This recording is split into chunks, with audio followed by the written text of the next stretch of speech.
Hello guys, welcome back to again Anas की story. आज फिर हम एक नई कहानी लेकर आपके सामने उपस्थित हैं।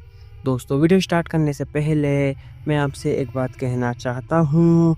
अगर ये वीडियो आप तक पहुँच गई है तो प्लीज़ आप चैनल को सब्सक्राइब करें और मुझे अपना छोटा भाई समझकर सपोर्ट करें, क्योंकि आपके सब्सक्राइब करने से हमें मोटिवेशन मिलता है और वीडियो बनाने में भी अच्छा लगता है।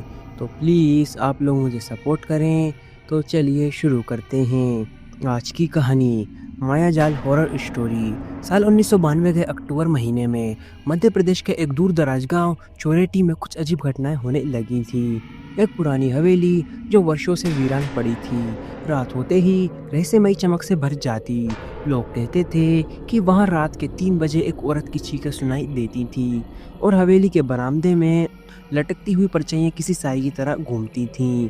गांव वालों में इस जगह को लेकर खौफ इस कदर फैल चुका था कि कोई भी शाम ढलने के बाद उस दिशा में झांकने की हिम्मत नहीं करता। पर अफसोस, सच्चाई जानने की जिद में गांव का ही एक लड़का अनिकेत उस हवेली में चला गया और फिर कभी वापस लौटा नहीं। अगले दिन उसकी अजली लाश गांव में कुएं में तैरती हुई मिली, आंखें बाहर निकली हुई, चेहरा खून से सना और शरीर का कोई भी अंग साबुत नहीं था।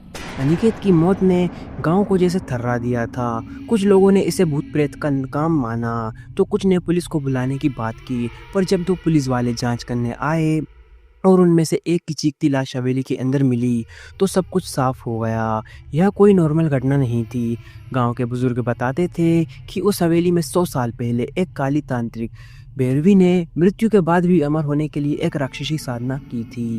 कहते हैं कि साधना अधूरी रह गई और उसी के परिणाम स्वरूप उसकी आत्मा हवेली में कैद हो गई। लेकिन अधूरी साधना की वजह से वो अब सिर्फ एक आत्मा नहीं बल्कि एक प्रेत बन चुकी थी। उसका लक्ष्य था हर उस जीवित इंसान की आत्मा को खींचना जो उसके माया जाल में फंसे। समय के साथ भैरवी की आत्मा और भी ज्यादा शक्तिशाली होती गई। हवेली के पास से गुजरने वाले लोगों को रात में चीखें सुनाई देती और कभी कभी किसी के कंधे पर हाथ रखने का कोई एहसास होता, पर पीछे कोई नहीं होता।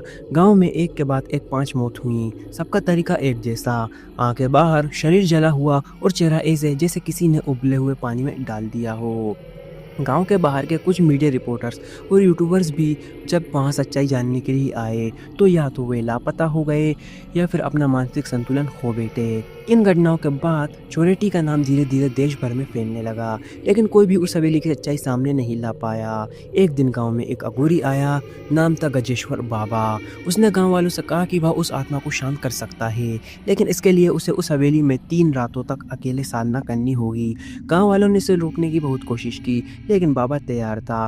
पहली रात वह भीतर गया और रात भर मंत्रों की गूंज सुनाई देती रही। दूसरी रात एक जोरदार तूफान उठा और गांव में बिजली गुल हो गई।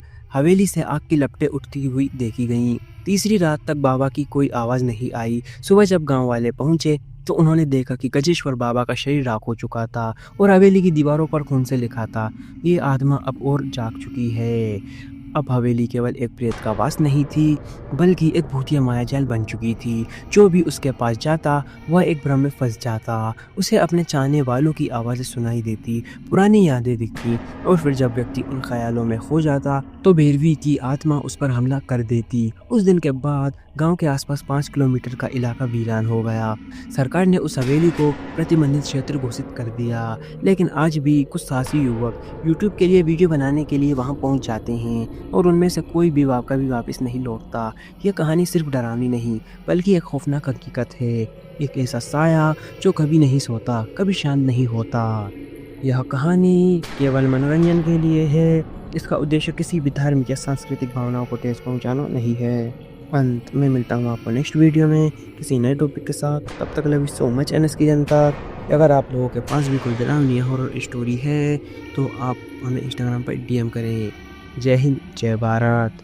अगर आपको वीडियो अच्छी लगी हो तो प्लीज़ वीडियो को लाइक करें और चैनल को भी सब्सक्राइब करके बेल नोटिफिकेशन को ऑल पर प्रेस कर दें। Thanks for your watching.